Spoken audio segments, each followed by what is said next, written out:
Shalom, sahabat Bapak Ibu yang terkasih dalam Tuhan kita Yesus Kristus. Semangat ya, hari ini pasti bisa dilewati. Tak terasa kan, kita sudah berada di hari kedua di bulan Oktober 2022. Penyertaan Tuhan, perlindungan Tuhan, penjagaan Tuhan. Asal kita berjuang berkenan di hadapannya, maka kita layak untuk menerima itu semua. Dan New Chapter Message hari ini Minggu 2 Oktober 2022 berjudul Mengikuti Jejak Hidup Yesus.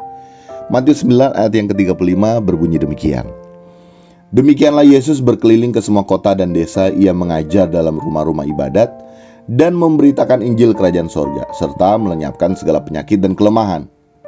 Sahabat Bapak Ibu, tidak ada yang Yesus tidak lakukan. Dan semua yang telah dilakukan oleh Yesus dalam ketaatannya kepada Bapa di sorga sebagai manusia. Dan Yesus benar-benar taat. Yesus benar-benar taat kepada Bapa di sorga yang mengutusnya hadir di dunia ini. Seperti yang telah disebutkan pada ayat yang telah kita dengar bersama sebelumnya, Yesus berkeliling ke semua kota dan desa. Yesus juga mengajar dalam rumah-rumah ibadat, memberitakan Injil Kerajaan Sorga, dan melenyapkan segala penyakit dan kelemahan.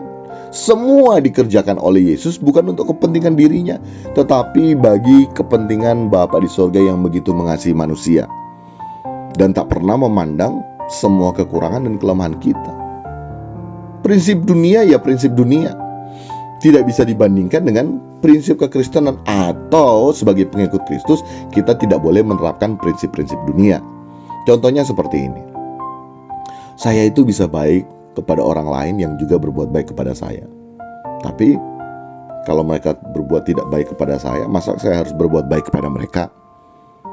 Kamu boleh macam-macam dengan saya, tetapi jangan berani kamu menyentuh istri saya, suami saya, anak-anak saya, atau orang tua saya. Pernah ya kita dengar seperti itu, bahkan sering ya.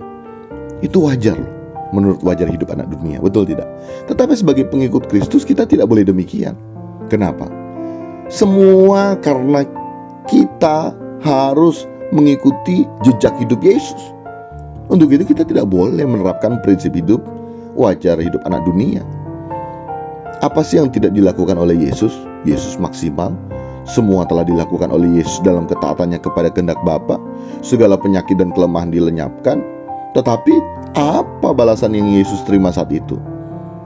Saat akhir-akhir toh juga seluruh warga saat itu berseru apa? Salibkan dia, salibkan dia. Dia yang tidak berdosa dibuat menjadi berdosa karena kita. Tetapi Yesus tulus, tidak mengharapkan penghargaan sedikit pun dari manusia. Coba kalau kita sudah berbuat baik kepada orang, tapi orang tidak berbuat baik kepada kita. Menurut wajar hidup anak dunia apa? Ya saya stoplah berbuat baik kepada orang lain. Tetapi menurut wajar hidup anak Tuhan, anak-anak Allah, pengikut Kristus bukan demikian. Tetap harus tulus, tidak mengharapkan penghargaan sedikit pun. Walaupun kita sudah berbuat baik, tapi balasannya tidak demikian. Karena kita mengikuti jejak hidup Yesus. Dan bahkan sebelum mengakhiri hidupnya, Yesus berkata kepada Bapa di sorga, yakni apa? Ampunilah mereka karena mereka tidak tahu apa yang mereka perbuat. Wow, betapa tulusnya pelayanan Yesus. Sehingga kita yang merupakan pengikut Kristus juga harus dapat mengenakan hidup Yesus semasa menggelar hidup di kesementaraan ini. Ingat ya sahabat Bapak Ibu, janganlah kita mengikuti prinsip hidup dunia ini. Prinsip wajar hidup anak dunia, kita harus beda. Demikian di chapter Message hari ini, kiranya dapat memberkati kita sekalian. Salam berkemas pulang, salam serupa dengan Yesus. Tuhan Yesus memberkati.